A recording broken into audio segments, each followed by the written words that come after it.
Ya empezó a grabar, doctor. Ok.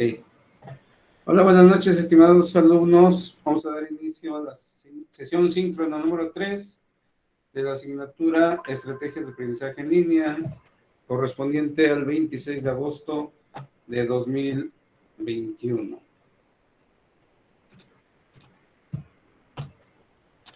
Bueno, para empezar vamos a tener esta pequeña actividad. Me gustaría que algunos de ustedes participaran. Dice, recuerda y comparte alguna lección o aprendizaje que te haya quedado grabado en la memoria, de preferencia que haya ocurrido en la época del kinder o la primaria. Alguna lección o algún aprendizaje. Piénsenle bien, les voy a dar cosa de un par de minutos para que lo recuerden y ya saben que quien quiera participar. Adelante Irma, adelante. Ya levantaron la primera manita, la maestra Carlita también. Bueno, pues yo tengo muy grabado, como dice ahí, que se haya quedado grabado. A mí se me quedó profundamente grabado el hecho de que tengo 38 años, soy zurda y generacionalmente las personas de mi generación y anteriores era difícil que se les permitiera utilizar su mano izquierda y se les obligaba a utilizar la mano. Tengo muy presente que tanto mi maestra de kinder como mis papás, mamá y papá, me dejaran ser y me animaran. Recuerdo mucho que la maestra de kinder, en segundo de kinder, me sentaba con ella en el escritorio y me prestaba sus tijeras. Yo no puedo usar las tijeras las tijeras Roma, para mí no es posible. De hecho, yo corto y yo tengo que ver porque las cosas están hechas para los diestros y para mí era difícil. Entonces, el hecho de que se me haya permitido y se me haya guiado, tanto académicamente como por parte de mi familia, que siguiera mi camino, me permitieron la maduración, la maestra tenía presente eso y me sentaba con ella y ella estaba al lado de mí para cuidar que yo no me lastimara y que aprendiera a cortar. Sí, ya hay tijeras, de hecho uno de mis hijos es zurdo y para que pueda hacerlo más fácil empezó a cortar con tijeras para zurdo, pero también para que aprenda que no siempre va a poder tener las cosas a su medida, él sabe cortar con las dos. Ya le enseñé esa técnica de te volteas y tienes que utilizar diferente los dedos. El chiste es adaptarse. Y pues eso a mí se me quedó muy grabado y pues me ha servido porque me entiendo como alguien que es diferente, pero que puedo adaptarme. Y ya como docente, la importancia de respetar los tiempos, de ser empática. Yo doy clases en preparatoria, ya no me toca mucho los tiempos, pero sí también es respetar a las individualidades y desde la empatía. Muchas gracias, Irma. De hecho, nada más quiero hacer la misma advertencia que he hecho las 2 semanas anteriores. Si volteo hacia mi izquierda es porque yo tengo una pantalla externa donde lo estoy viendo ustedes. Frente a mí nada más tengo la presentación, precisamente para poder interactuar con ustedes es que tuve que hacer eso. Y entonces por eso mismo, no crean que me estoy distrayendo, a Irma la estoy viendo de este lado. Sigue la maestra Carlita, después sigue Mayra Contreras y Aarón Delgado. Bueno, una lección o aprendizaje, pues fue en la educación, primero de preescolar a primaria, en donde mi edad no era como soy de diciembre y antes era años cumplidos al 1 de septiembre. Entonces iba yo con desfase y era pues todavía mi madurez todavía no daba para el grado que seguía. Entonces siempre he ido o me había sentido yo como que no podía aprender a la par de mis compañeros, siempre ellos iban más adelante y yo más atrás. Cuando llego a 1 de primaria, ahí la maestra pues se da cuenta de la situación en la que yo estaba y la manera en que ella me empezó a enseñar pues a leer, a introducirme en las matemáticas, tanto con un acompañamiento, porque en aquel entonces eran las bancas dobles. Entonces el acompañamiento que me puso de una compañera y la orientación de ella y el seguimiento que me dio, pues fue lo que me ayudó a mí para poder terminar ese proceso de lo que era la lectura y la escritura. Y se notan en mis calificaciones, cuando entro y bien bajitas las calificaciones y luego como fueron subiendo. Y después de ahí yo dije, yo quiero ser como mi maestra Miriam. No me acuerdo de sus apellidos, pero me acuerdo que era mi maestra Miriam. Y de ahí es que decidí y tomé pues sí, de que quería yo ser maestra, y pues gracias a Dios se me dio. Qué padre, qué interesante. Gracias, Carlita. Sigue Mayra Contreras, Aarón Delgado y Carla Ortiz. Sí, fue en preescolar. No se me olvida, estaba en segundo de preescolar. En ese tiempo no sé cómo estaba, pero había primero porque mi vecino estaba en primero. Entonces yo recuerdo mucho a esa maestra de primero porque yo quería estar con esa maestra porque me gustaba cómo le enseñaba a mi vecino. Y fue ahí donde dije, no, yo voy a ser maestra, pero no voy a ser como mi maestra. Voy a ser como la maestra de mi vecino. Y es por eso que yo decidí ser maestra y siempre le dije a mi mamá, yo voy a ser maestra, pero de niños chiquitos. Y sí, más de 10 años fui maestra de preescolar y ahorita voy a cumplir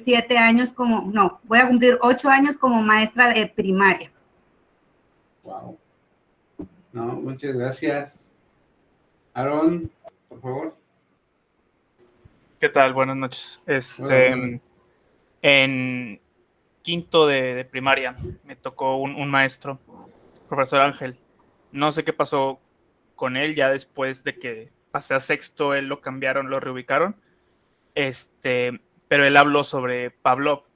Pavlov es un fisiólogo, fue un fisiólogo ruso que es sobre el comportamiento y se habla mucho en veterinaria sobre él. Y mencionaba sobre el estudio que hizo. Él entrenaba perros para que salivaran cuando escuchaban una campana.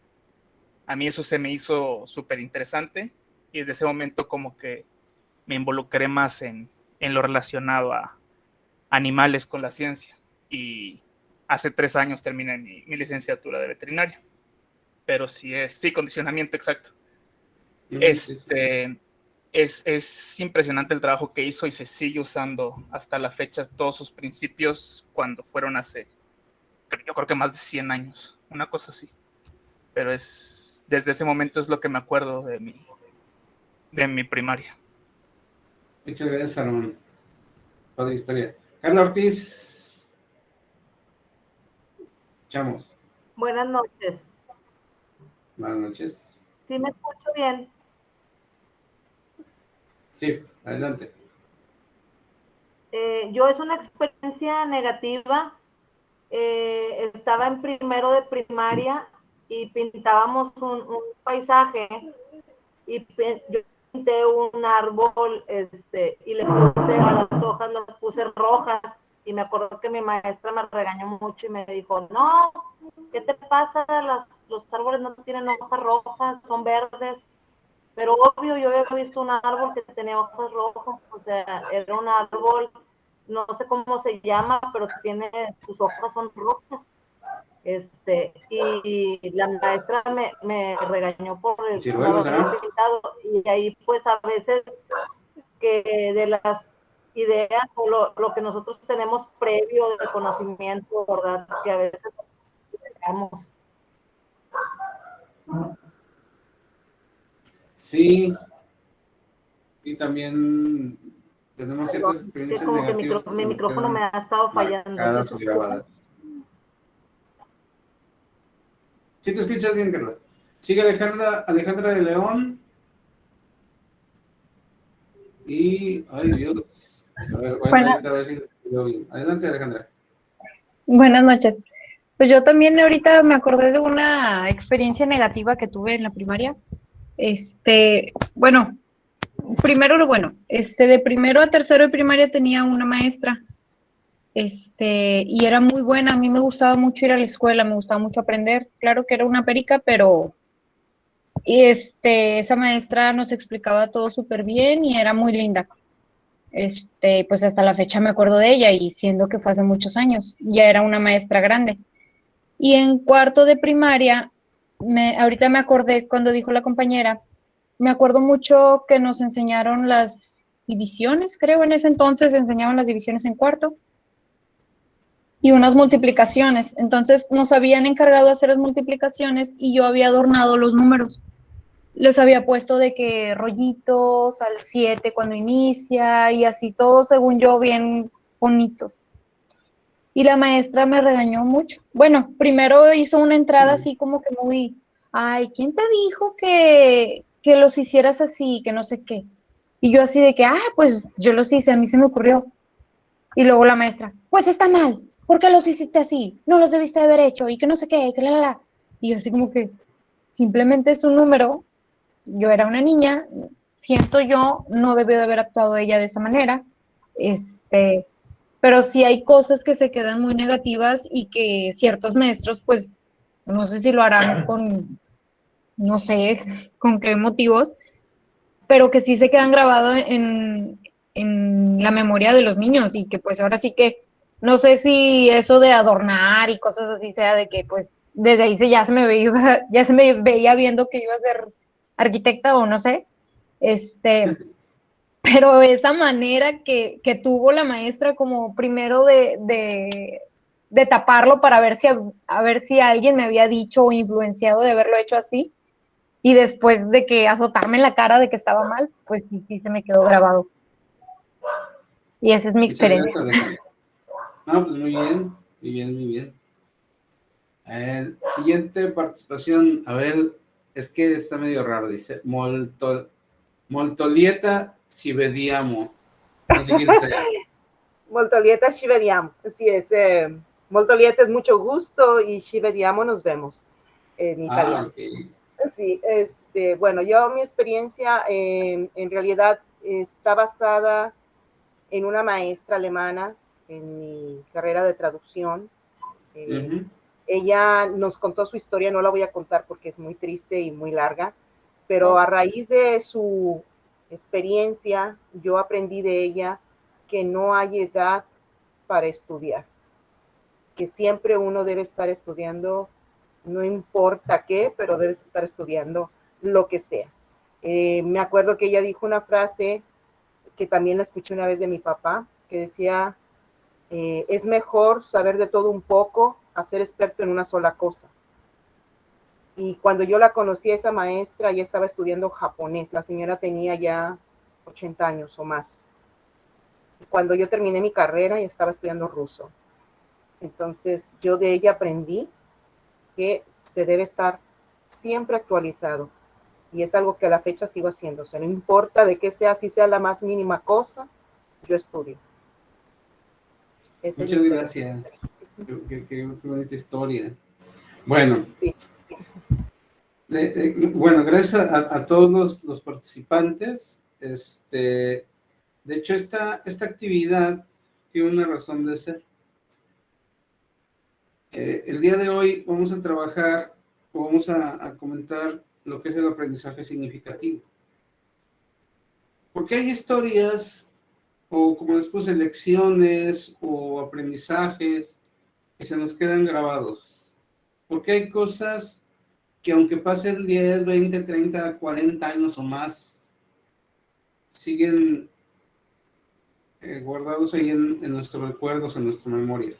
Y quise enfocarlo justamente a la etapa del kinder o la primaria, porque bueno, es la etapa más lejana de nuestra vida, ¿verdad? Sin embargo, bueno, algunos de ustedes trajeron a colación historias mucho más recientes. ¿Qué será el aprendizaje significativo, chicos? Ya estamos, de hecho, en el bloque 2 o en la unidad 2 de este curso. ¿Qué se imaginan que sean, que han leído, que conocen? ¿Por qué se le llama así? Mayra, adelante, te escuchamos. Tomando un curso de neurodidáctica, ahí hablaban que las emociones se quedan grabadas en nuestra memoria a largo plazo. Así y es por eso que no las olvidamos. Entonces, si fue una emoción muy alegre, muy contenta, la vamos a recordar como también una emoción triste. ¿Por qué? Porque automáticamente esa emoción hace que nuestra memoria se vaya a largo plazo y no a corto plazo, porque todas las cosas de corto plazo las olvidamos, pero lo de largo plazo no. Es correcto. Por eso se llama significativo, porque representa, tiene un significado, es esa redundancia. Tiene un significado, representa algo importante para nosotros, ¿sí? Así como a Irma le pusieron a usar tijeras de diestro, siendo ella zurda, son situaciones que a lo mejor en ese momento fueron conflictivas, pero que hoy en día tienen un significado, tienen una representación, tienen una razón de qué. Y esa reproducción de la escena que ella hace ahora bajo otro esquema con su propio hijo, tiene que ver justamente con eso, que se quede guardada en la memoria una emoción, tal vez positiva, tal vez negativa, de hecho, o de ambos tipos, ¿no? Entonces sí es muy importante que nosotros logremos identificar justamente, gracias Mayra, justamente que el aprendizaje tiene un vínculo directo justamente con eso, con las emociones. Exactamente, dice Klaus. Dice un nuevo aprendizaje, tiene, ¿cómo dijiste? Bueno, se me pasó. Es una emoción, algo así, ¿no? Sí, un sentido. Sí, cuando un tema, cuando una lección, cuando un aprendizaje, cuando una competencia, cuando una habilidad tiene sentido para nuestros estudiantes, se queda grabado. En este momento que estamos en el debate, debatiéndonos entre que si regresamos a presencial, que si seguimos en línea, que el sistema híbrido, que no sé qué, hay que pensar justamente en eso, en la posibilidad de dejar un aprendizaje a nuestros estudiantes a partir de la emoción. Que ellos se sorprendan de lo que hagamos. Que yo con otros estudiantes, con estudiantes de doctorado, les dije es que finalmente también el docente es mago. ¿Por qué mago? Porque tiene que sorprender al estudiante para que justamente eso, para que genere una reacción, ¿no? Nosotros cuando vamos yo me acuerdo cuando era niño, me gustaba mucho ir al circo. Yo veía en el circo o yo veía en las piñatas a los magos, a mí me encantaba. De hecho, yo de niño quería ser mago. Y yo siento que hoy en día que soy docente, soy mago en realidad. ¿Por qué? Porque logramos generar magia en nuestros estudiantes. Generamos una reacción, generamos una emoción, una sorpresa, ¿sí? Una alegría, un grito incluso, ¿no? Hay ocasiones en las cuales los chiquillos también gritan de emoción. Entonces, hagamos eso, que para que sea más fácil, incluso quienes trabajamos con adolescentes, quienes trabajamos con adultos, no importa. En una ocasión, justamente, un estudiante, también de maestría, de otros semestres anteriores, me cuestionaba, ¿cómo puedo aplicar la gamificación con adultos? O sea, así como que, wow, o sea, se le hacía como cosa del otro mundo, trabajar gamificación con adultos. Por supuesto. Y de hecho, hay alguien de aquí entre nosotros que trabaja capacitación, no recuerdo quién, pero cuando hicimos la presentación hace 12 sesiones, alguien dijo, yo trabajo, yo no soy docente, pero trabajo en capacitación en una empresa, no recuerdo quién fue. Pero la capacitación es eso. En la capacitación sí o sí tienes que trabajar gamificación y es justamente con adultos, ¿sí? La famosa andragogía.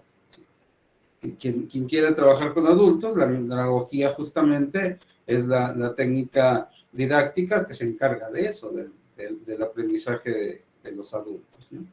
Entonces, sí es posible generar reacciones positivas, emociones en nuestros estudiantes adultos. De que de repente se nos hace muy extraño, ¿cómo eso? ¿Cómo trabajar gamificación con adultos? Pues sí se puede, por supuesto que se puede. ¿Sí? Entonces, vamos a trabajar ya de lleno con nuestra unidad número 2, que se llama los roles dentro de la educación virtual. Me comí una U, perdón. El objetivo específico de esta sesión, analizar el concepto de aprendizaje significativo, que ya hicimos un preámbulo. Bueno, vamos a preguntarnos, ¿qué es el aprendizaje? Bueno, aquí hay una definición de Trejo. Me gustaría que a ver, vamos a elegir a Miguel Ángel Rodríguez, si me haces favor de leernos la diapositiva.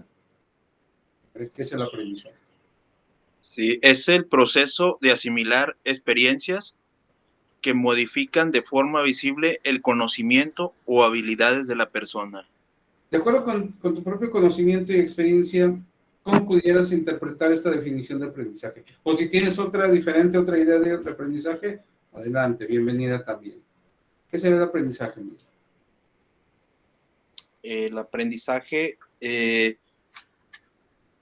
pues es la forma en que nosotros se nos van quedando las cosas, ¿verdad? Uh-huh. Pues de todo lo vivido, son como lo menciona aquí la definición, son los conocimientos o habilidades que vamos adquiriendo. Son conocimientos y habilidades, pero que tienen que ver con otra palabrita que está al inicio, que son las experiencias. O sea, el aprendizaje... Sí. ¿Pueden ser las vivencias, doctor? Sí. Que nos ayudan a tener un conocimiento. Ok. Que es justamente lo que hicieron nuestros compañeros al inicio de esta sesión, ¿verdad? A partir de una vivencia, a partir de una experiencia, nos platicaron un aprendizaje, ¿verdad? Entonces, es eso. Si nosotros queremos adquirir una nueva competencia, una nueva habilidad, una nueva destreza, pues obviamente que tenemos que practicarla, ¿no? Es la empiria, bueno, la experiencia o la praxis, la práctica. La experiencia y la práctica son los dos insumos esenciales para el proceso de aprendizaje, ¿sí? Obviamente que la información es básica, o sea, nosotros tenemos también que valernos de la información para poder aprender, pero ese conocimiento que está en forma de información no nos sirve de nada si no lo asimilamos a través de la práctica, a través de la experiencia. Podemos tener un libro de cómo aprender a nadar en 3 lecciones, y nos metamos el libro, pero terminamos el libro y seguimos como al inicio, ¿verdad? Si no nos aventamos a la alberca, aunque en el libro nos diga las técnicas de cómo nadar como Michael Phelps, Michael Phelps, no vamos a hacer nada, ¿verdad? Entonces, la experiencia, la práctica y la información son los insumos esenciales para cualquier aprendizaje, ¿ok? Entonces, cuando hablamos de aprendizaje, pues nos referimos nuevamente al conocimiento o a las habilidades que va a desarrollar cualquier persona. En pocas palabras, maestro, yo la tengo así, sí. La definición es poner en práctica lo que se te ha enseñado. Poner en práctica lo que se ha enseñado. Exactamente, es justo eso. Sí, no tener miedo al agua, eso es esencial, ¿verdad? Si le tenemos miedo al agua, pues jamás vamos a aprender a nadar. Poner una participación es que de repente me aparecen los mensajitos del chat, pero como me desaparecen. Sí, pero es cierto, o sea, si nosotros practicamos lo que vamos conociendo, las habilidades que vamos adquiriendo, es mucho más fácil adquirirlas y obviamente que queden ahí reservadas en la mente, ¿verdad?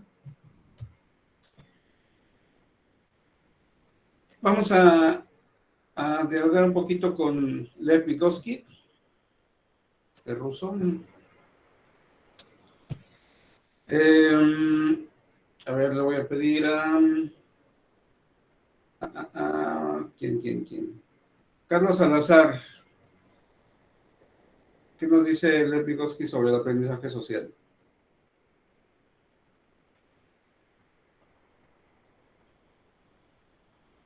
Carlos Salazar, hola.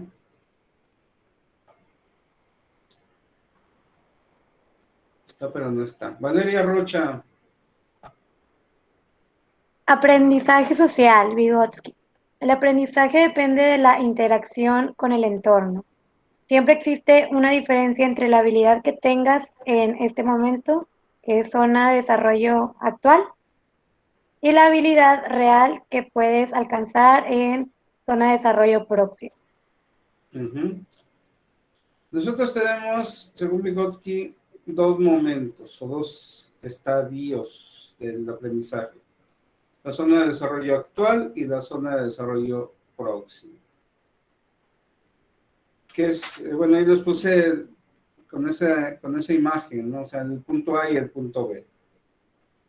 Para llegar del punto A al punto B, dice Vygotsky, requerimos del contexto, requerimos del entorno, requerimos de los demás. Por eso se llama aprendizaje social. Para Vygotsky es más sencillo que el sujeto aprenda si lo hace acompañado de alguien más.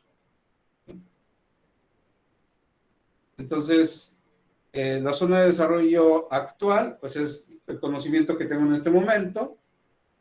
La zona de desarrollo próximo, ZDP, es el aprendizaje que yo iré adquiriendo o que adquiriré mientras nosotros nos vemos acompañados de alguien más, ¿ok? O sea, nosotros nunca, de acuerdo con esta postura, no nos quedamos en un punto fijo, ¿sí? O sea, el aprendizaje no es una condición fija o monolítica, estática, sino que de acuerdo con el contexto, la realidad, el entorno, la comunidad, nosotros vamos a ir avanzando. Para eso hay un concepto súper esencial que nos ofrece la visión de Vygotsky, que es el de andamiaje, que de hecho tiene que ver con la siguiente diapositiva. ¿Quién me quiere ayudar? Con toda confianza puede abrir el micrófono. Andamiaje es la ayuda temporal proporcionada a la persona hasta que sea capaz de completar la tarea sin ayuda externa. Exactamente. El andamiaje es justamente lo que está haciendo ahí el papá con la niña. O sea, a ver, José Iván, platícame qué hay en la imagen. Cuéntame la historia que hay en la imagen. Perdón, ya abrí mi micrófono. La historia es pues una niña que anda aprendiendo a usar la bicicleta con la ayuda de su papá. Y relacionándolo con el concepto de andamiaje, bueno, aquí está un ejemplo, ¿verdad?, de lo que se necesita de manera temporal, no permanente, por decir, es una ayuda mientras se logra ese conocimiento o ese aprendizaje y después ya no va a estar esa ayuda, por decir, es como la labor de los docentes, ¿verdad?, para aprender la tabla, una tabla de multiplicarla del 2, ¿verdad?, a los niños que inician, pues ya una vez logrado el niño aprenderse la tabla del 2, pues ya se pasan con otra, porque ya esa ya se le enseñó. ¿Qué más le puedo decir? Pues es un ejemplo que da al concepto que se está leyendo, donde quiere decir que es algo temporal. Aprender a la niña a andar en bicicleta, el papá ya no le va a ayudar. De hecho, el ejemplo que nos pusiste me parece muy, muy pertinente, justamente. Tú dijiste, ya el niño logra o logró dominar la tabla de 2, pues vamos a pasarnos a la siguiente, ¿verdad? Y ahí se resuelve lo que mencionamos hace rato, de pasar de la zona de desarrollo actual a la zona de desarrollo próximo, del punto A al punto B. Y para llegar de ese punto A al punto B, pues tuvo que ocurrir esto justamente, ¿verdad? Este ejercicio de andamiaje. ¿Sí? Sí. En el caso del docente, hace esa función justamente de formador, de guía, de orientador, de tutor, como quieras denominarlo, ¿verdad?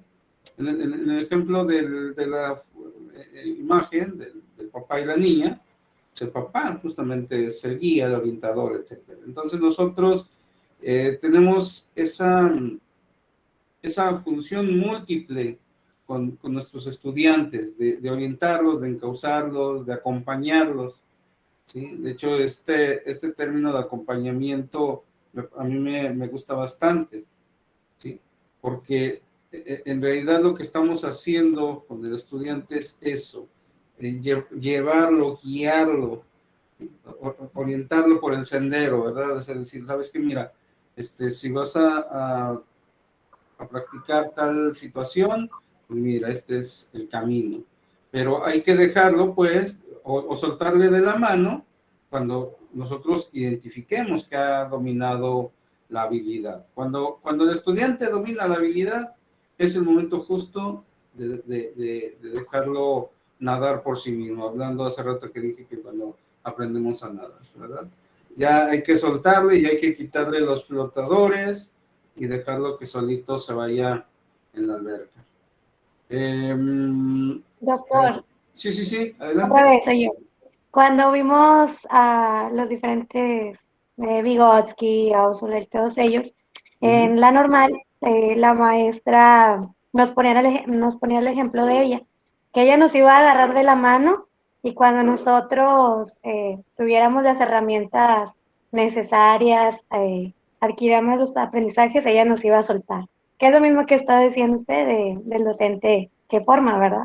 Sí, pues justamente eso. O sea, yo mismo también estoy aquí. Bueno, todos los 4 docentes que tienen en este momento en la maestría, tenemos esa misión. Yo lo veo como una misión, ¿verdad? El que los vayamos encauzando, orientando, acompañando. Y yo, como siempre les digo, o sea, de mi parte, digamos, el único medio de comunicación que tenemos es a través del mensajero de la plataforma. Sin embargo, siempre que me mandan un mensaje, yo les contesto, a veces hasta inmediatamente, ¿no? O sea, resulta que en ese momento estoy trabajando en la plataforma y llega un mensaje y no tengo que esperarme las 24 horas, ¿no? O sea, muchas veces si tienen alguna duda, se la resuelvo en ese momento, ¿verdad?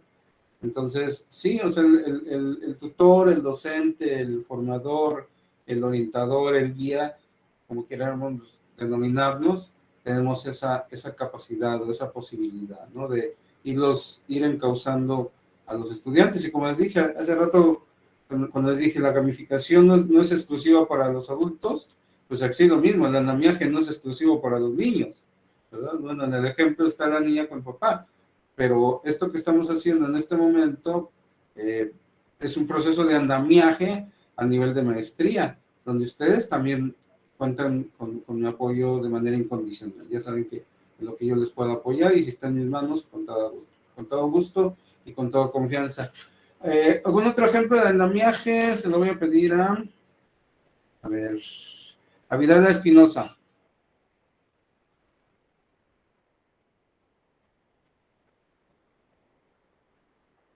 Abandonó la reunión. No. Entonces vamos a pedirle a Marisol Abigail. Pues yo pensé en, por ejemplo, digo, no con la ayuda de otra persona, pero sí de otros objetos. Por ejemplo, un bebé que al inicio utiliza un andador y después utiliza una caminadora y después es la mano de su mamá, hasta que en algún punto pues él puede caminar solo. Ok, sí. En el caso de los bebés, ¿verdad? Bueno, de hecho el bebé pues, es dependiente de los papás, ¿verdad? Pero sin embargo, cuando llega un momento en el cual, pues ya, cuando nos damos cuenta, los bebés ya están comiendo solos, ya están caminando solos, ya están sentándose solos. Entonces, pues sí, o sea, obviamente que ahí también requiere del apoyo de... Bueno, ya regresó la compañera. Sí, Vidal, sí, me mandó un mensaje. Vidal, adelante. Buenas noches. Buenas noches, disculpen, me equivoqué.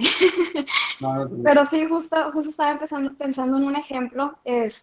Yo trabajo en la empresa, en el área de capacitación, me toca Ah, trabajar con el mira, es aprendizaje. Vidal a quien yo hacía alusión hace rato. No era Adelante. yo, pero sí tomo el ejemplo. Muy bien. Bueno, de hecho, en la empresa donde trabajo, utilizamos una metodología que se llama TWI, que es Training Within Industry. Es una metodología que se desarrolló por el Toyota System. Y de hecho es prácticamente esto. O sea, consiste en que la persona experta le va enseñando paso por paso a la persona nueva cómo hacer la operación hasta que llega a un punto que la persona nueva le demuestra que ya conoce la operación y ya, por así decirlo, la persona experta lo libera para que la persona pueda continuar, vaya, con la operación por su cuenta. Entonces, justo cuando estaba explicando este término, se me vino a la mente esa parte. Oye, qué interesante esta metodología. Bueno, yo obviamente pues yo no lo conozco porque no trabajo en la empresa, pero se me hace muy, muy interesante. Y como les dije al inicio de este curso, o sea, se trata también de que aprendamos entre todos. El aprendizaje finalmente va a ser colaborativo en esta maestría. Y yo acabo de aprender alguna. Sí, que nos la ponga ahí en el chat, por favor, Vidala, si nos haces favor de crear la metodología que mencionaste ahí en el chat, porque Claro que sí, muy, aquí muy se los pongo y interesante y a mí me gustaría investigar sobre eso. claro que sí, ahorita se los comparto aquí. Muchas gracias. Bueno, vamos a continuar. Otro ejemplo, maestro, podría ser, por ejemplo, las gimnastas. Sí. O sea, ellas están prácticamente de la mano del entrenador, o sea, y necesitan de muchos también equipos y demás para poder llegar al punto, perdón, de excelencia, ¿no? Y hasta que pueden solitas, ya lo hacen sin el aparato, Sí. lo que necesitan para dar vueltas y demás. Sí, bueno, ahorita que dices de las gimnastas, la gimnasia es un punto de unión entre el deporte y el arte, ¿no? Y sí es muy importante porque tienen que hacer horas y horas, y esta idea de las 20,000 horas, ¿no? Que para poder dominar alguna habilidad uno tiene que practicar 20,000 horas. Entonces, en el caso de la gimnasia es eso, practicar horas, más horas, más horas. Y ese vínculo que dije con el arte, pues tiene que ver con que es muy estético, es un deporte súper estético, ¿no?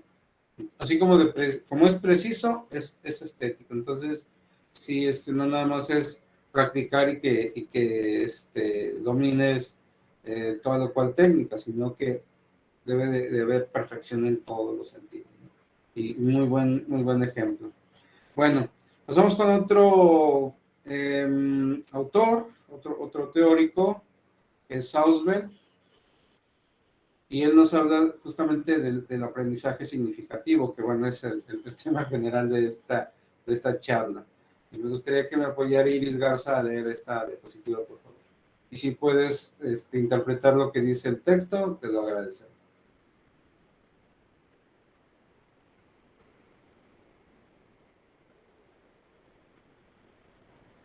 Dice que no se escucha su micrófono, profe.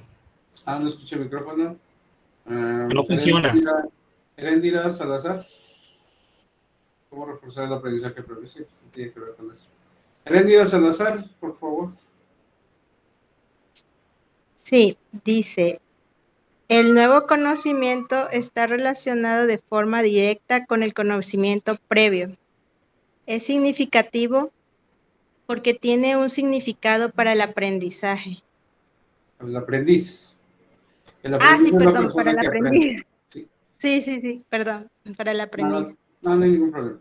Y en la imagen, ¿qué historia se estará contando en la imagen que tenga que ver? O sea, porque las imágenes que puse fueron adrede, o sea, yo encontré relación con lo que decía el texto.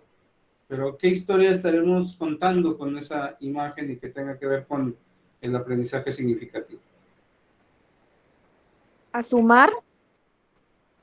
A sumar, pero ¿qué más? O sea, cuéntame la historia, así como hace rato hablamos de la historia de la niña y el papá. ¿Qué historia podemos contar con el ábaco? Bueno, quizá es como que le están enseñando al niño a sumar, ¿no? Con el ábaco. Ujú. Y más adelante, ¿qué le representará? ¿Por qué qué significado tendrá el día de mañana la suma o el ábaco? Bueno, quizá es significativo porque casi la mayoría de nosotros podemos recordar cuando nos enseñaban, ¿no? Con el ábaco, porque por los colores, podría ser. Después de que aprendí a contar, luego aprendí a sumar, Klaus Lara. Muy bien, sí. Puede ser exactamente. Profe. Sí, adelante. Puede ser un Adelante, patrón, por decir, un ejemplo personal, por decir, a mí me enseñaron, pues, mi mamá o la maestra a contar con el ábaco, y como las compañeras lo decían ahorita, puede ser un patrón a seguir, ya sea con nuestros hijos o uno en la docencia, con los alumnos que uno tenga. Entonces, es un instrumento que le va a servir al niño para aprender y dejarle que el aprendizaje sea significativo a un futuro como lo dejó en nosotros. Excelente, muy bien. Muy bien, Iván. Sí, adelante. Yo pienso que, bueno, el ábaco lo que representa, y hablando del aprendizaje significativo, es un ejemplo, está contando 1, 2, 3, 4, 5, en fin. Pero cuando realmente se concibe el aprendizaje significativo es cuando él le haya un sentido al conteo. Entonces es hasta cuando él ya logra relacionar de una manera sustantiva ya todo eso que él aprendió, que sabe que le va a utilizar para contar, no solo para contar, para sumar, o sea, todo lo que tiene que ver con los números. Sí, muy bien. ¿Puedo sumar algo, maestro? Sí, mire, una vez yo di clases, en kinder, en inglés. Entonces, no teníamos ábacos. Lo que yo hice fue utilizar fichas de colores de la Coca-Cola, ¿no? Después se las cambié por frijoles. Y entonces las niñas, porque eran puras niñas, no lograban hacerle el match, ¿verdad?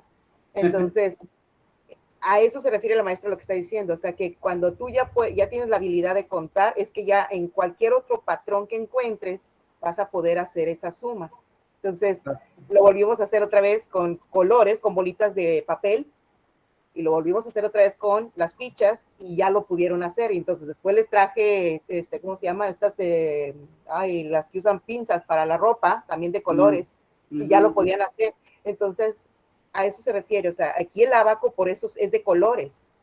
Pero ya cuando lo haces esto, lo cambias ya no en el ábaco, sino con otro instrumento, y que ya lo puedan hacer la misma operación, ahí ya. Ya patinan. Dulce Martínez, ¿puedes abrir el micrófono y comentarnos lo que dijiste en el chat? A mí me encantó lo que pusiste. Sí, pues para mí ejemplifica el hecho de que el proceso, ¿no? A partir del ábaco, pues es el primer instrumento con el que nos enseñaron a contar. Entonces, a partir de ahí podemos partir a realizar diferentes operaciones que va yendo en una escalada, ¿no? De que primero contamos, luego sumamos, después restamos, después multiplicamos y así hasta hacer las ecuaciones más elevadas, ¿no? Entonces es como un proceso del aprendizaje previo, vas aumentando el nivel de ese aprendizaje que ya tuviste. Exactamente, llegamos al punto así que significativo de esta historia del ábaco.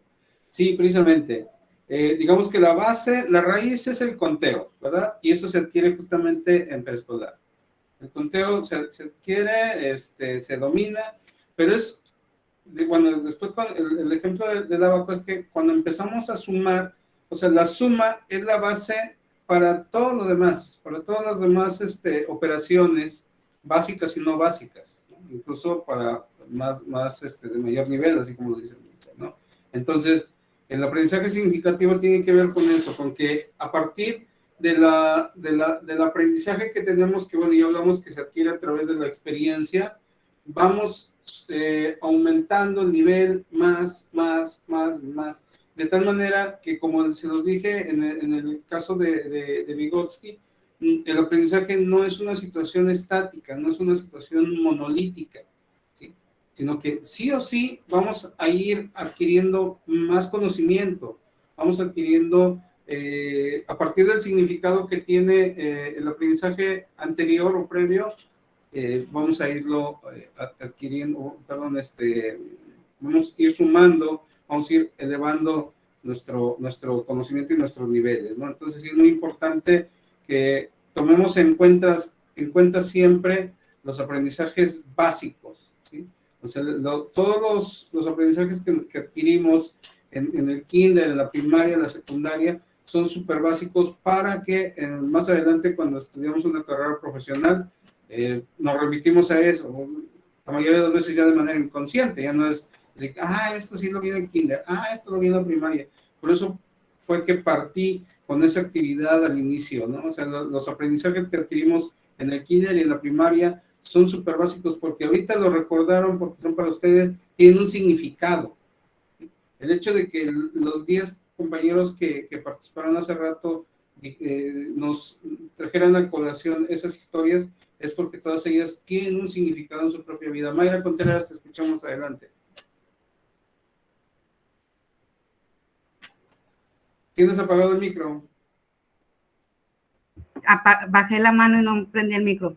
El ciclo anterior me tocó primer grado, entonces enseñé a los niños a contar con fichas de colores y luego los empecé a enseñar que las fichas azules valían 1 y las fichas rojas valían 10. Entonces ahí explorando encontré una página de juegos interactivos en internet y era un abaco.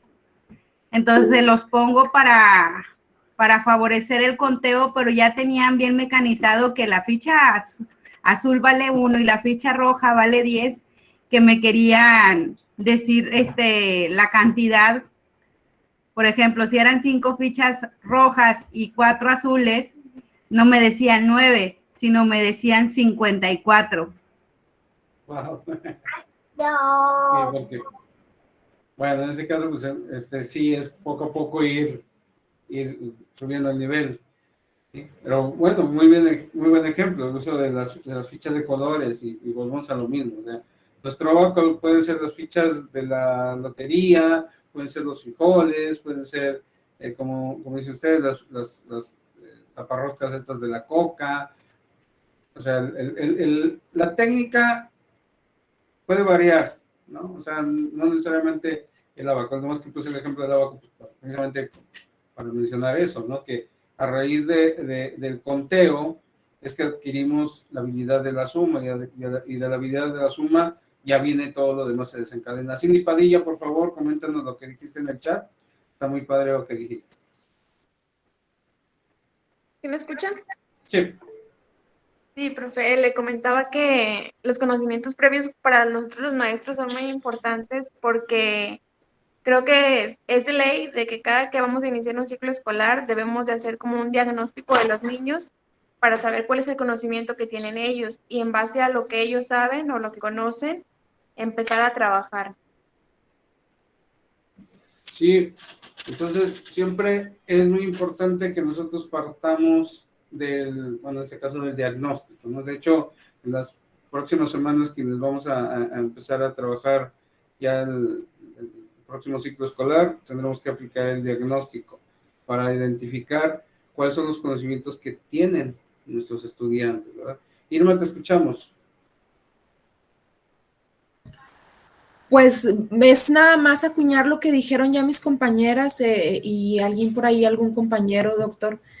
Una vez que una criatura aprende a contar, aprende cuánto es 3 más 3, ya comienza a relacionarlo y ya empieza a contar, lo veo con mis hijos, empieza a contar sus colores, empieza a contar a sus familias, mis hijos lo hacen, de que somos 4 personas y luego un poquito más desarrollado, mi hijo de primero acaba de pasar a segundo de primaria, ya está con los porcentajes, somos 4 y el 50, dicho por él, el 50% de la familia no cierra la puerta cuando está prendido el clima y el 50% sí lo cierra, porque él y yo lo cerramos y el hermano menor y papá no lo cierran, entonces ya se va relacionando.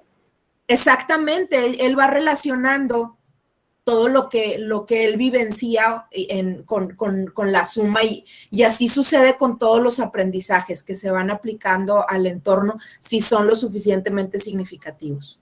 Excelente, muy bien. Muy buenos ejemplos. Ha sido significativo, de hecho, el tema del día de hoy. Las fases del aprendizaje significativo son básicamente 3. ¿Sí? Primero es la fase inicial o de exposición. Dice, el individuo se ve expuesto al conocimiento mediante diversas técnicas de aprendizaje. O sea, nosotros le llevamos el tema, el contenido, el conocimiento al individuo, en este caso nuestros estudiantes. Después viene la fase intermedia o de asimilación, donde el sujeto procesa la información adquirida, relacionándola con el conocimiento previo. En el ejemplo justamente del niño de Irma, es eso, o sea, en la escuela vio el tema de los porcentajes, los está relacionando con el conocimiento previo, que bueno, es en este caso pues, la convivencia familiar, pero ahí hay un match entre el nuevo conocimiento con el conocimiento anterior. Y la fase final o de producción, donde existe una motivación o una necesidad personal para aprender. Cuando nosotros adquirimos algún conocimiento que nos interesa, que nos es significativo, vamos a querer ir más y más y más. Pongo de ejemplo estas aplicaciones que hay para aprender idiomas. ¿Sí? Algunos de ustedes son licenciados en idiomas, en traducción, en enseñanza de los idiomas, etcétera. Creo que no me dejarán mentir, que hay ciertas aplicaciones que justamente a partir de los juegos, vamos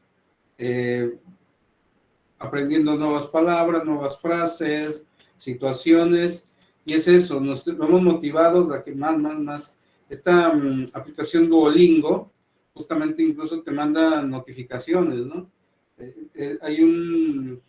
Es un pajarito, ¿no? Duo, que es el logo de Duolingo, y dice, Duo te extraña, ¿no? O sea, ya llevamos 3 días que no entramos a la aplicación y ya Duo ya me está extrañando, entonces ya lo que hago es entrar a la aplicación y darle otros 5, 10, 15 minutitos al inglés o al francés o al alemán, al idioma que tengamos en ese momento, estemos practicando.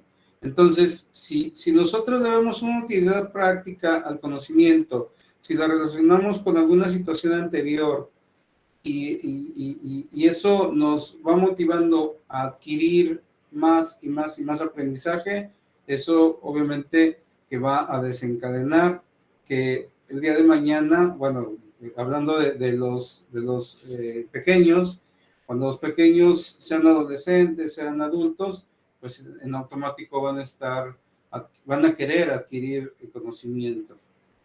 Un ejemplo muy práctico, cuando se les fomenta la lectura a los chiquillos desde la primaria, por ejemplo, ya es más fácil que ya cuando tengan 12, 13, 15 años, 20 años, ellos exijan, ¿no? Querer leer más, ¿no? Entonces, lo digo porque una de mis hijas, bueno, ella tiene ya 17 años, pero desde el colegio, desde la primaria, se le adquirió la habilidad, la lectura, la habilidad de la lectura, el gusto por la lectura, y ahora incluso ella ya ahorra su dinero y ella se compra sus propios libros, ¿no? Entonces, y ya son libros de 500, 600 pesos, ya no son los libros de 30 pesos, 50 pesos, ¿no? Entonces, ella ya sigue así como que a los autores de moda, los escritores de moda, y, tal autora ya va a sacar la nueva novela, y pues, así como hay unos que compran los boletos para las premieres del cine o del videojuego o del CD. Bueno, ahora ya casi no se usa CD, pero antes cuando nos gustaba soy de los primeros de la fila cuando iba a salir un nuevo CD de nuestro artista favorito, ¿no? Ahora también en el caso de la lectura es así con esta generación de jóvenes. Hay una nueva generación de jóvenes lectores que que me parece muy interesante, ¿no? Y ellos se mueven justamente por sí mismos. Esa motivación nos lleva a un concepto, que bueno, va a ser nuestro concepto final de esta sesión, que se llama aprendizaje autónomo. Bueno, creo que por definición sabemos de qué se trata, que tiene que ver justamente con esta motivación que nos habla la fase final del aprendizaje significativo. Margarita López Limón, por favor, ¿me ayudas a leer la diapositiva? Sí, claro. Gracias. Aprendizaje autónomo. Ser capaz de monitorear y evaluar nuestro propio proceso de aprendizaje de forma independiente. Habilidades de búsqueda de información. Habilidades de asimilación y retención de la información. Habilidades de organización. Habilidades inventivas y creativas. Habilidades analíticas. Habilidades de toma de decisiones. Habilidades sociales y de comunicación. Habilidades metacognitivas y de autorregulación. Entonces, el aprendizaje autónomo, bueno, seguramente todos ustedes tomaron la decisión de estudiar un posgrado porque cuentan con todas esas habilidades, ¿no?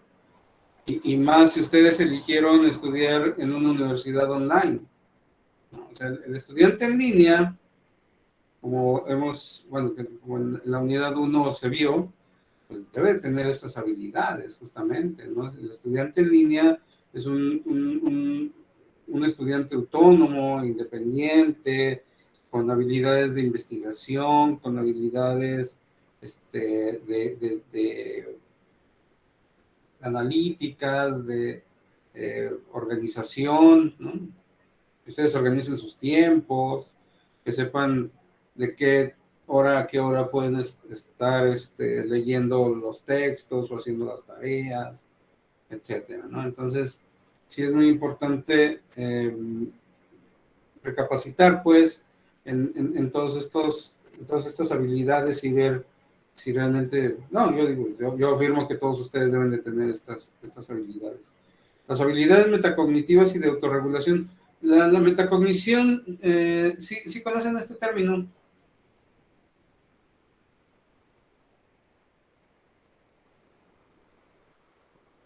¿O alguien ha escuchado así, la metacognición? Que son las habilidades metacognitivas que dice al final. Yo solo recuerdo que es cuando conocemos nuestros propios procesos de aprendizaje. Sí, conocer nuestros propios procesos de aprendizaje e incluso conocer nuestro propio aprendizaje, o sea, ser conscientes de lo que sé y lo que no sé, ¿verdad? O sea, la metacognición tiene que ver con un acto de honestidad consigo mismo, ¿no? Que tiene el estudiante. ¿Qué es lo que realmente conozco o qué es lo que necesito reforzar? Y bueno, la evaluación, pues muchas ocasiones nos lleva a esto, ¿verdad? A identificar cuáles son nuestras áreas de mejora. A mí no me gusta llamarle áreas de oportunidad, a mí me gusta hablarle como áreas de mejora, porque justamente es eso. El aprendizaje o la educación es justamente un proceso de mejora continua. ¿Sí? No es nada más una oportunidad. La oportunidad, pues la tomas o la dejas. Si quieres, lo modificas. Si quieres, no. Y yo creo que es más bien áreas de mejora, ¿no? Yo puedo mejorar mi aprendizaje.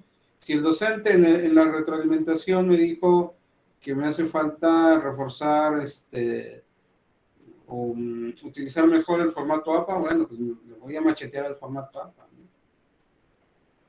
Entonces, esa es la metacognición, que yo me haga consciente de lo que conozco, no conozco, y también de los propios procesos o técnicas de aprendizaje. Bueno, de manera general. No voy a detener mucho en esto, porque, bueno, finalmente van a tener un texto ahí en las siguientes, bueno, las lecturas que van a tener más adelante. Ya para terminar, chicos, pues tenemos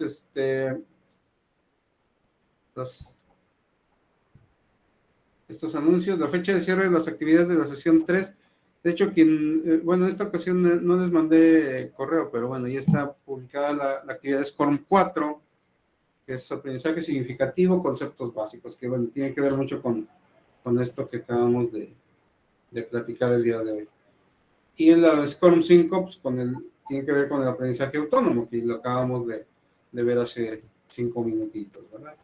Entonces, yo creo que para el día de hoy, quien quiera ingresar a la SCORM 4, la SCORM 5 todavía no se publica. La SCORM 4 ya está publicada. Entonces, la información del día de hoy, la presentación del día de hoy, les va a servir muchísimo para poder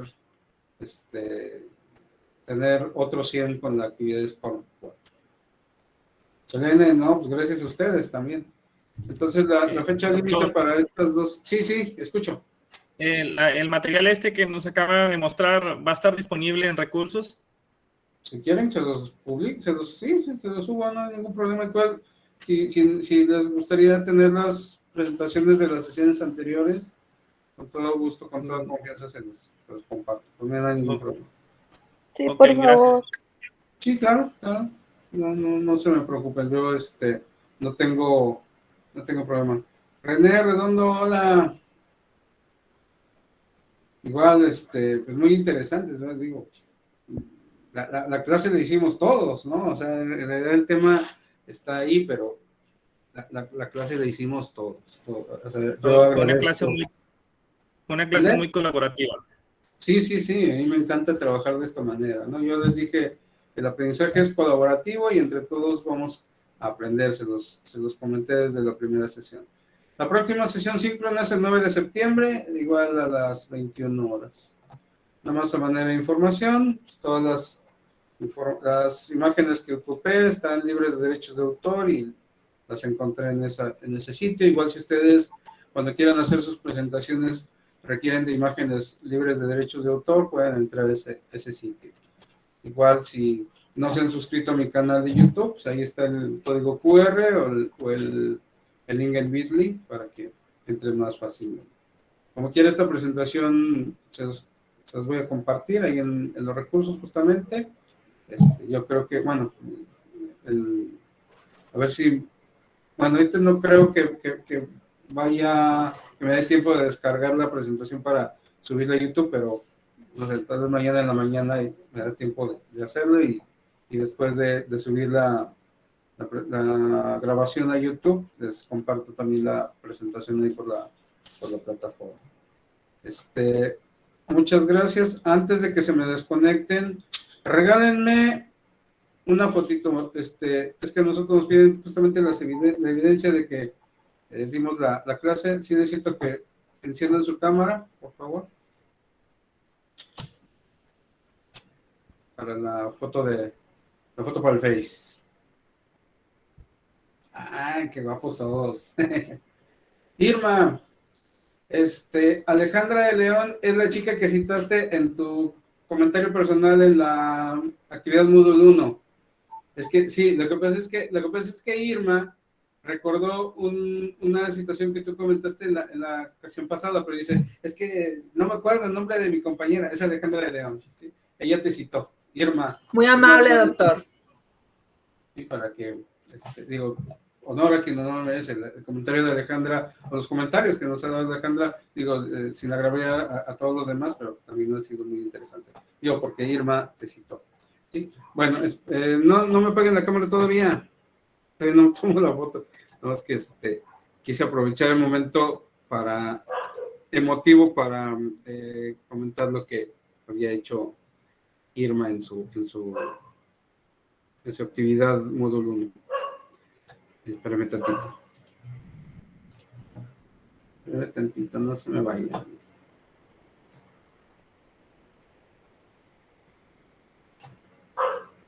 Ya quedó, muchas gracias. Ahora sí, si quieren, con toda confianza ya podemos irnos a descansar. Bueno, ahorita yo no voy a descansar, voy a seguir trabajando. Buenas noches todas y todos. Buenas noches, muchas gracias. Buenas noches. Que descansen. Buenas noches, que descanse. Doctor, le quería comentar, su clase la verdad es que está muy interesante. Ojalá que todas las clases fueran así. Pues ahí ya depende, justamente que ustedes sigan participando así. Me encanta este grupo, la verdad. Me encanta este grupo. Les agradezco que trabajen conmigo de esta manera.